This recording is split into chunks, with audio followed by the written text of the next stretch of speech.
Amigos queridos, nesta manhã radiosa em nossas vidas, sentimos a presença amorosa dos benfeitores espirituais, que em nome de Jesus são por nós, estão conosco, derramando sobre nós doçorosas vibrações de paz, de alegria pela bênção da vida, neste ambiente espiritual sereno, preparado para nos receber. Nos reunimos em nome de Jesus, para mergulharmos nos seus ensinamentos de vida eterna e buscarmos a luz da verdade nestes ensinamentos, que ao calarem fundo em nossas consciências, movem a nossa esperança em tempos melhores para todos nós. E é neste ambiente feliz, entre amigos tão queridos, que em nome de Jesus e dos Espíritos responsáveis por este Evangelho, iniciamos as reflexões desta manhã. Obrigada, Senhor. Obrigada, amigos, e que assim seja. Do Evangelho segundo o Espiritismo, o capítulo Bem-aventurados os pobres de espírito. E nós estamos entrando hoje no item Mistérios ocultos aos sábios e aos prudentes. Então Jesus disse essas palavras: Eu vos rendo glória, meu Pai, Senhor do céu e da terra, por haverdes ocultado essas coisas aos sábios e aos prudentes, e por as haver revelado aos simples e aos pequenos. É uma citação de Mateus, capítulo 11, versículo 25. Pode parecer singular que Jesus renda graças a Deus por ter revelado essas coisas aos mais simples e aos pequenos, que são os pobres de espírito, e de tê-las ocultado aos sábios e aos prudentes, mais aptos em aparência a compreendê-las. É importante a gente demorar o nosso pensamento nessa compreensão, o que é a sabedoria do espírito e o que é a cultura dos homens. Ambas são necessárias para o nosso processo evolutivo. Mas para que a gente possa compreender fatos de natureza moral, ensinamentos de natureza espiritual, nós precisamos ter uma prontidão. Assim como a criança, quando ela entra no processo da alfabetização, ela precisa ter uma prontidão cognitiva para ser alfabetizada. Assim também nós, mesmo esses ensinamentos, já sendo nossos através de Jesus, de tantos milênios, foi necessário que nós crescêssemos em espírito e verdade, amadurecesse o nosso senso moral, adquiríssemos sentimentos nobres para filtrarmos e decodificarmos o mesmo fato real numa nova interpretação. Isso tanto é verdade que as inúmeras religiões, para se falar do espírito imortal, tem diferentes abordagens, porque atende àquele tempo de maturidade daqueles nossos irmãos. Estão prontos para aquela interpretação. Então, o que muda a vida de alguém de nós, da realidade do espírito, é a forma como interpretamos o fato. A realidade, às vezes um fato antigo, hoje interpretado com uma nova visão de mundo e de nós mesmos, automaticamente há transformações em nós pela forma como nós vamos interpretar esses fatos. Então, Jesus trouxe a verdade para todos, mas cada um alcançou partes da verdade de acordo com seu tempo evolutivo. porque a verdade ela é universal. Então, é necessário que nós entendamos que nada foi oculto. Para os seus discípulos, moralmente prontos, que já vinham com Jesus há muitos séculos, ele disse tudo e foi compreendido em tudo. Para os demais, falou em alegorias, para que, por caridade, essa alegoria chegasse ao entendimento de outros. E para outros ainda ele apenas silenciou, porque ainda não era tempo daquele espírito absorver aquela verdade. Mas a verdade está derramada sobre todos, porque são leis. As leis estão em todos os reinos da criação divina, conduzindo esses reinos, conduzindo a nós mesmos. A verdade está para todos, mas o alcance dessa verdade é limitado para nós, por conta da nossa limitação interna, né? A gente vai devagar com esse texto, trazendo uma complementação de Emmanuel, no livro da Esperança, que chama Supercultura. Alfabetizar e instruir sempre. Sem escola, a humanidade se embaraçaria na selva. No entanto, é imperioso lembrar que as maiores calamidades da guerra procedem dos louros da inteligência. Que tipo de inteligência? Sem educação espiritual. Palavras de Emmanuel. Os louros da inteligência sem educação espiritual faz com que o espírito desenvolva o seu intelecto nas suas inúmeras habilidades, porque isso é evolutivo, é necessário, mas sem uma base moral que norteia sua inteligência, ele pode se perder.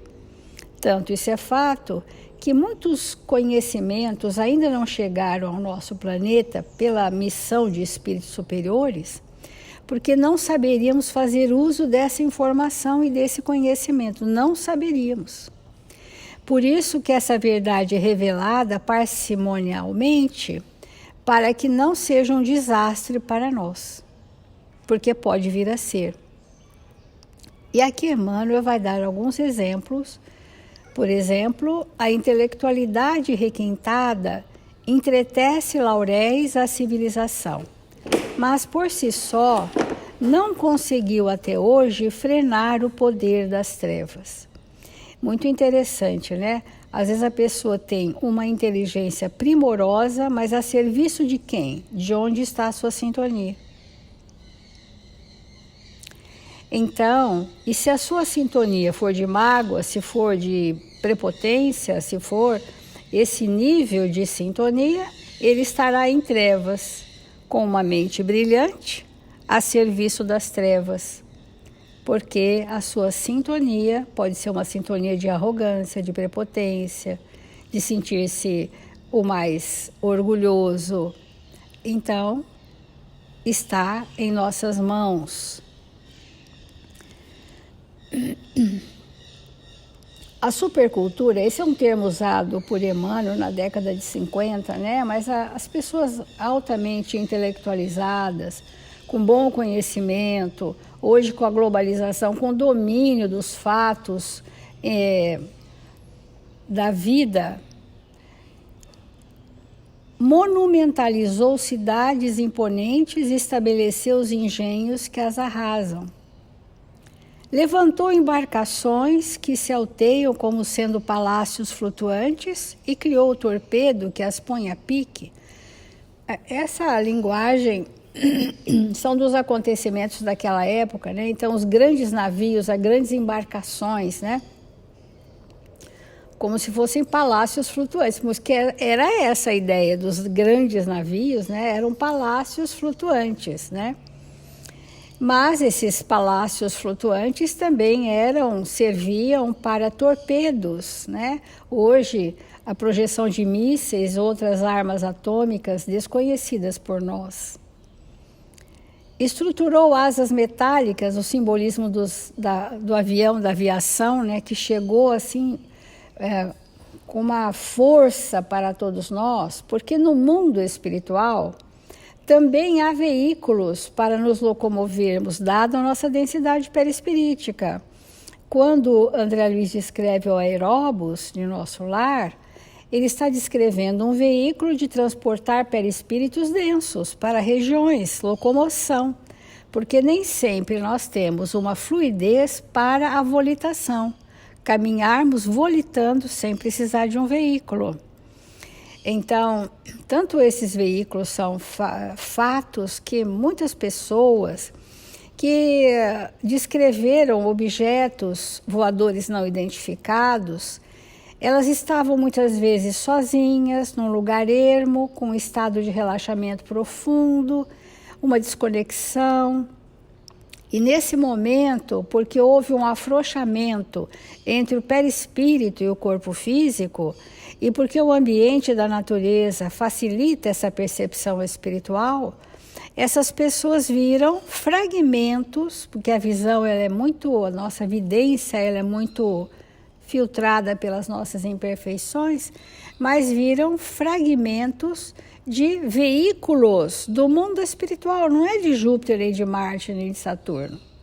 Veículos do mundo espiritual que transitam entre colônias espirituais, em que remanejam a nós encarnados à noite quando dormimos, e se for do nosso merecimento, os espíritos nos levam com veículos espaciais para regiões de tratamento ou de experiências novas ou de conhecimento, escolas espirituais. Nós somos matriculados, né? Queremos crer. No livro No Mundo Maior disse que nós estamos matriculados em escolas do Espírito, né? Então, mas a serviço do quê? É a questão que Emmanuel está trazendo para nós, né? Então, as embarcações navais, navios, podem emitir torpedos. Os aviões, poderosas máquinas que transportam o homem, aprumou o bombardeio que destrói a casa, que destrói os nossos irmãos em humanidade. Então, o que ele está dizendo?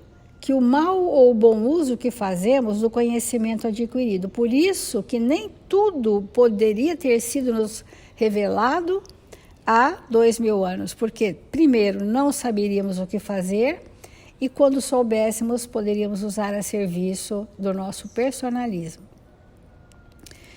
Aqui mostra, articulou máquinas que patrocinam o bem-estar no reduto doméstico e não impede a obsessão que comumente decorre do ócio demasiado. Tem várias mensagens de Emmanuel que veio mostrar que a tecnologia de utensílios domésticos, por exemplo, é uma evolução do nosso pensamento para nos tirar da escravidão do fazer e temos um tempo, por exemplo, para nos relacionarmos melhor, para contribuir com o próximo, para fazer o nosso processo de evolução. O que ocorre aqui comumente, né, que as pessoas acharam bom não ter muito o que fazer, tirar os seus afazeres e entrarem no ócio demasiado, porque isso também acontece. Então, correlacionando isso com o que a gente falou 3 dias atrás, quando Emmanuel fala para nós, né, que esses estados de desânimo, de desalento do espírito estão relacionados à não movimentação das forças para o trabalho. Organizou hospitais eficientes e, de quando em quando, lhes superlota as mínimas dependências com os mutilados e os feridos, enfileirados por ela própria nas lutas de extermínio. Isso aqui eu achei assim, chocante, né, se é a palavra, porque os hospitais são organizados para socorrer os feridos que nós mesmos ferimos. Presta atenção. Que nós mesmos machucamos os nossos irmãos com as guerras, né? Alçou as cirurgias inesperadas culminâncias e aprimorou a técnica do aborto. E assim o mau uso ou bom uso de cada situação, né? E ainda agora realiza incursões a pleno espaço nos albores da astronáutica e examina do alto os processos mais seguros de efetuar aniquilamentos em massa pelo foguete balístico. O mau uso, né, da inteligência sem a moralidade do espírito, é isto que Emmanuel veio nos acordar. Mistérios aos doutos, né, oculto aos doutos, mas explícito aos simples, aos humildes de coração. Iluminemos o raciocínio sem descurar o sentimento. Burilemos o sentimento sem desprezar o raciocínio. O Espiritismo, restaurando o cristianismo, é a universidade da alma. Nesse sentido, vale recordar que Jesus, o Mestre por excelência, nos ensinou, acima de tudo, a viver construindo para o bem e para a verdade, como a dizer-nos que a chama da cabeça não derrama a luz da felicidade sem o óleo do coração. Nós vamos interromper hoje aqui e vamos continuar nessas reflexões. Irmãos, como viver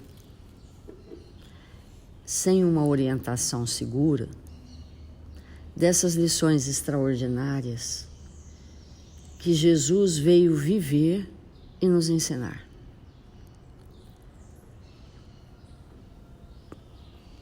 Como seguir na Terra com os inúmeros desafios que nos surgem a cada momento,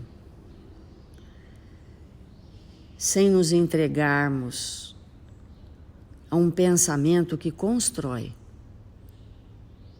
sem compreender que cada situação que nos chega, ela vem nos convidar a expandir algo que existe em nós, mas que está acanhado.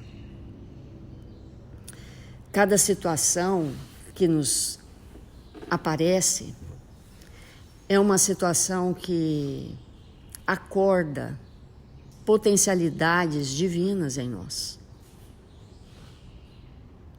E quantas vezes o nosso real desejo, no lugar de servir, que é o tema do Evangelho, nós queremos nos livrar daquela situação desafiadora. E o Evangelho é esse manancial de luz que realmente nos convida a estabelecer dentro de nós um entendimento profundo a respeito disso. Então, sobre que aspecto hoje na nossa vida, no nosso dia a dia, nos desafios que nos surgem, nós estamos sendo convidados a desenvolver que potencialidade, que habilidade? É a paciência? É a tolerância? É o trabalho? Porque muitos de nós, se não a grande maioria da Terra, é de verdade ocioso, espíritos ociosos. E quando a gente diz ociosidade, é inoperância no bem, porque às vezes nós fazemos muita coisa, muita coisa, mas quando a gente junta tudo que fez, tem a sensação de que não fez nada. Então, nessa existência, nesse planejamento reencarnatório, sobre que aspecto nós estamos sendo convidados a nos desenvolver como espírito? Porque cada aspecto do planejamento tem uma finalidade, ao desenvolvimento do espírito.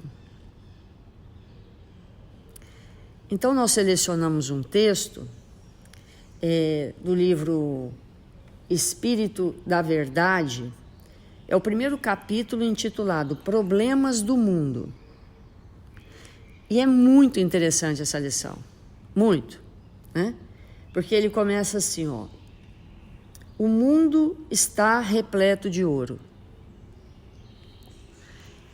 né? Quantas milhares de situações na nossa vida, se nós tivéssemos mergulhados no ouro, não resolveria nada, nada, né? Então ele vai dizer: o ouro no solo, o ouro no mar, o ouro nos cofres. Mas o ouro não resolve o problema da miséria. Olha que interessante isso, né? Quando nós vemos um espírito em situação de miséria, não de pobreza material, porque muitas vezes nós programamos uma existência para sermos de verdade pobres materialmente falando. Não é disso que nós estamos falando, de limitações de recursos. Nós estamos falando de miséria. É outra coisa, porque a miséria é uma escolha do espírito. Então, às vezes a gente vê uma criatura miserável, mas ela escolheu aquele caminho. Não porque ela fez alguma coisa em outra reencarnação, não é isso que nós estamos falando. É que nesta existência ela escolheu viver assim. Por quê? Porque Deus não deixa nenhum dos seus filhos na miséria. De jeito nenhum. Nem material, nem moral. Nós só vamos ficar na miséria se a gente quiser ficar. Por determinação íntima. Limitação de recurso é outra coisa. Então, quando a gente vê um espírito miserável, a gente pensa assim: nossa, se eu tivesse X ou Y, eu compraria uma casa, eu colocaria essa pessoa, eu faria alguma coisa, eu mudaria essa situação. E aí a gente cai no ledo engano, porque aquela pessoa,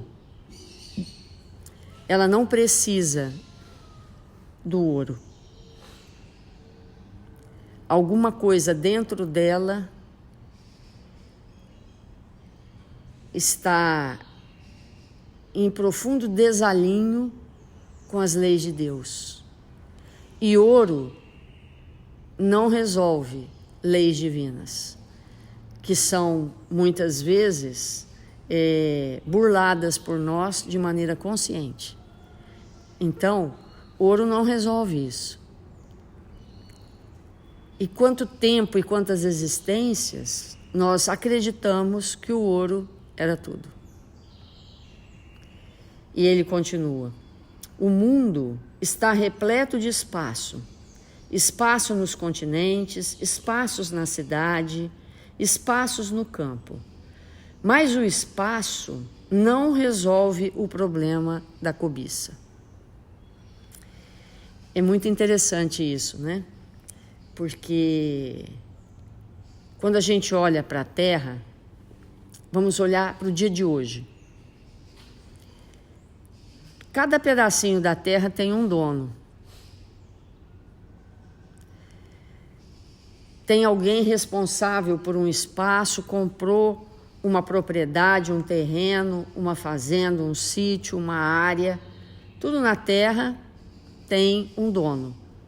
E aparentemente aquilo que não tem dono é do governo, é do Estado, né? Parece que não tem, mas tem. Então, se a gente pensasse um pedacinho do deserto, será que aquele quadradinho ali do deserto tem um dono? Né? Se não tem um dono particular, tem um dono do Estado. Aquele deserto pertence àquele país. Então, mas tudo que é de alguém hoje, no dia de hoje, daqui 100 anos, trocará de mão. Porque ninguém que é dono hoje será amanhã, daqui 100 anos. Então, o espaço, a propriedade, aquilo que nós temos para nos envolver, não resolve a cobiça humana. Porque se uma pessoa tem cobiça e ela tem 1 metro, ela quer 5 metros. E se ela tem 5 metros, ela quer 1 milhão de metros. E assim sucessivamente, porque nada basta. Porque não se trata do espaço. Se trata de uma enfermidade. E que o espírito, se não se perceber e não trabalhar, ele permanece naquela condição terrível. E aí, um complemento do que a Célia trouxe para nós hoje. O mundo está repleto de cultura. Cultura no ensino, cultura na técnica, cultura na opinião, e aí já é palavra minha, cultura na ciência, né? Cultura de toda natureza. Mas a cultura da inteligência não resolve o problema do egoísmo. Olha a importância de nós entendermos isso. Porque às vezes a gente recebe um filho e a gente quer dar tudo de cultura para ele. A gente quer dar uma boa escola, a gente quer que ele vá praticar um esporte, quer que ele fale línguas, quer dar para ele tudo que ele merece para o seu desenvolvimento intelectual. Mas se a gente percebe nesse espírito um nível muito elevado de egoísmo, é melhor que a gente se atente antes de pensar nessa cultura toda, como vamos auxiliar o espírito a sair desse estado de coisas. E o que é que realmente funciona para tirar o espírito do egoísmo. Já que não é o ouro, já que não são propriedades, já que não é a cultura, né? E aí ele vai dizendo tudo aquilo que nós precisamos compreender para que possamos sanear esse estado de alma que faz com que a gente se priorize em tudo, que é o egoísmo. E aí ele continua: o mundo está repleto de teorias. Teorias na ciência, teorias na escola filosófica, teoria nas religiões.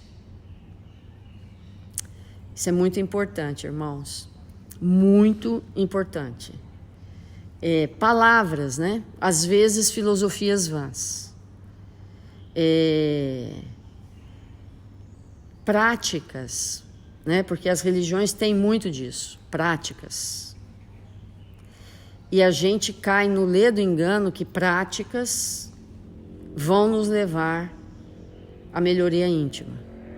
E muitas vezes isso não vai acontecer. Porque qualquer prática realizada sem a fraternidade, sem a caridade, sem a expansão do sentimento, é só atitudes e ações que poderiam ser completamente dispensadas. Então, quando ele menciona dessa teoria, ele diz assim: mas as teorias não resolvem o problema do desespero. Olha a importância dessa frase. As teorias que a gente defende e que a gente se indispõe uns com os outros, porque eu não penso assim, porque não é desse jeito, porque não é bem dessa forma, porque isso está errado, porque essa outra forma é melhor. Isso que nós defendemos e que às vezes nos animalizamos uns com os outros e que às vezes nos posicionamos de uma maneira contundente, agressiva, essas teorias, mesmo que sejam religiosas, e ele está deixando bem claro isso, são apenas visões temporárias do espírito, que quando ele estiver mais puro, irá abandonar tudo isso. Porque teorias não resolvem desespero. Então, irmãos, o texto é longo e nós vamos devagar trazendo esse conteúdo para esse olhar profundo dentro de nós mesmos.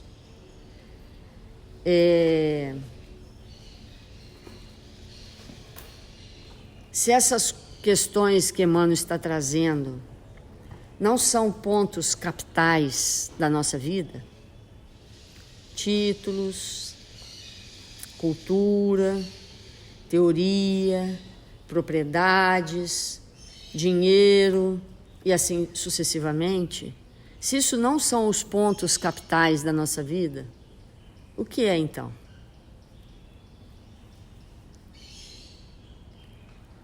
Para cada um de nós é algo e precisa ser respondido. Então vamos fazer a nossa prece.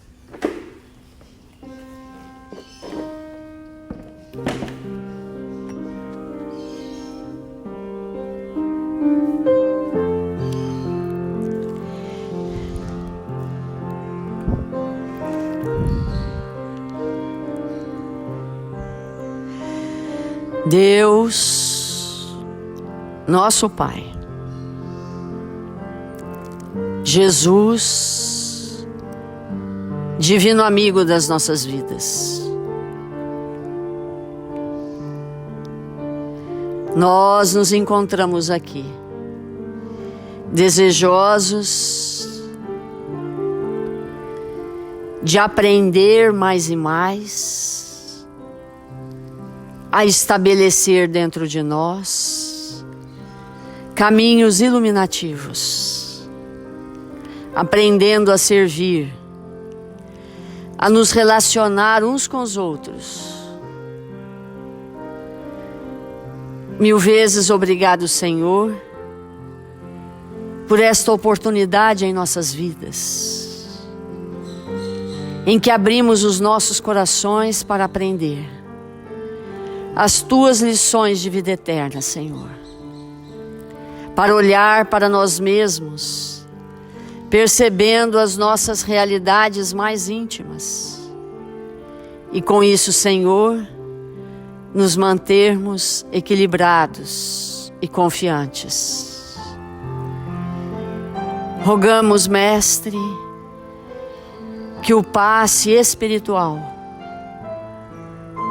ofertado por estes espíritos que nos cercam nesta manhã, possam alcançar todos aqueles que nos ouvem, aqueles irmãos registrados nos cadernos de vibração da nossa casa, nossos irmãos hospitalizados, necessitados de prece, necessitados de luz, de bom ânimo, de esperança e confiança, que eles possam ser visitados nesta hora pelos anjos do Senhor, a envolvê-los em vibrações luminosas e calmas.